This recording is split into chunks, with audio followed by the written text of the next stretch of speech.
Sikat na ang araw mga kaibigan.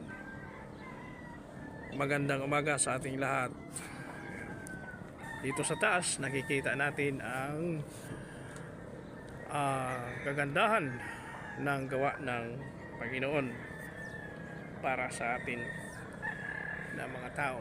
Ito naman may ilog at may mga pambot doon sa mga mangingisda. Sa kinamagahan, ito ang ating umpisa ng ating buhay sa isang araw mga kaibigan.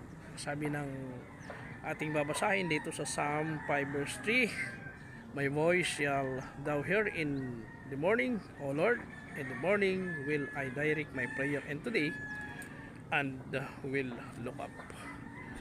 Ayun, Panginoon, sa kinaumagahan dinggin mo ang aking tinig, at sa kinaumagahan ay aayusin ko ang aking dalangin sa iyo at magbabantay ako. Bakit tayo dumadalangin sa Panginoon?